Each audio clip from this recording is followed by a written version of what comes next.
everyone, and welcome back to We Talk Cricket. Match number 2 is over between Sri Lanka and Afghanistan. And unlike the first one, this one wasn't even close. Not at all. We saw a different Afghanistan here. And I'm still trying to process it.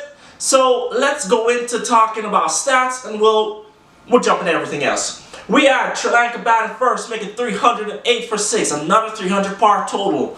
Well done to you, well done to capitalizing. With Charith Asalanka, top scorer with 97 not out, just 3 short of that century. 3 short. Still a well-played innings, my friend.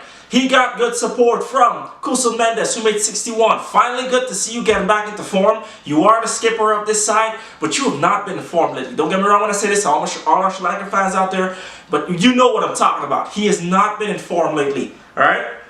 Next, we had Sadira Wikarama making 52, also contributing to the Sri Lanka team total as they piled on the runs as Afghanistan struggled to break partnership, struggled to stop the flow of runs. And honestly speaking, it is good to see Sri Lanka capitalizing, good to see their top order and middle order coming together so well. We are seeing this pro coming back into style. I talked about in the last match. It is really good to see that their top and middle order are building the foundations. So when they have laid overs that they want to go throw their wickets out and try to score quick runs, they can do so. All right, really good pro to have. Really good pro. It speaks of the quality and also speaks of the dynamic that the Sri Lankan cricket team now brings to the game. We're seeing in the test match as well. Now, Khan for Afghanistan, obviously just like the last game, struggling to pick up wickets and struggling to stop the flow of runs. And you're still bowling too short, too full. You gotta adapt to these conditions. No, don't get me wrong, but you've played a test match here. You've done your research, you've done your studying. You gotta come a little bit more prepared.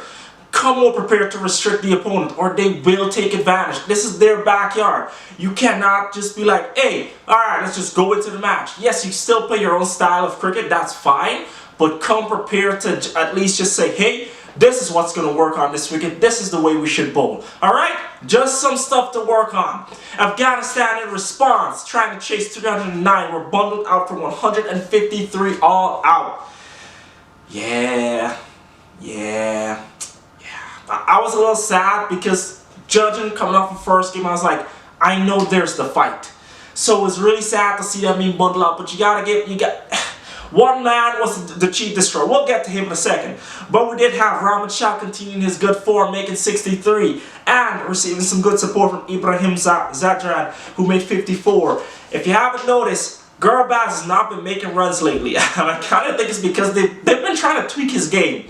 He is normally a super aggressive attacking batter, and the way he's been getting out is by just playing the soft shots, trying to be defensive, and I'm like, it's not working quite well for you yet, my friend. So until you make the good adjustment or until you got the time, playing domestic cricket to work this out, you got to play your own game, bro. Your style of aggression will help your team. But Zadran and Shah they've been informed, they've really been progressing and firing on all ends, even in the test match, so well done to you too.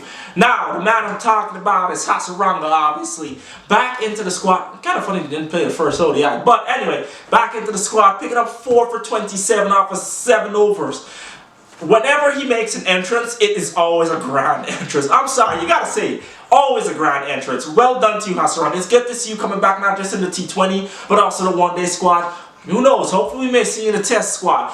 I feel like cricket should get back to the point where our players are playing all 3 formats, or at least you have certain players who play all formats of the game, because the more experience they get, the better. Just saying, alright?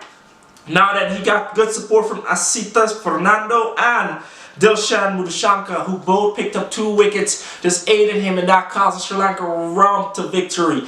Taking the series 2-0 out of it's only three, alright? But just taking the series victory here. But it was a really well thought out performance from Sri Lanka. Obviously I would have liked to see some more fight from Afghanistan this match, but we did not see it, especially with the series being on the line. But you never know what could happen, right? We always say cricket is an unpredictable game, alright? So going forward, let us know in the comments below what do you think could happen or will happen. Can Afghanistan salvage something, win one game out of this series, or will Sri Lanka sweep it? Because hey, you know we're going to have to talk about it. Where else, everyone, but right here on We Talk Cricket. And I'll catch you next time so we can talk some more. Later.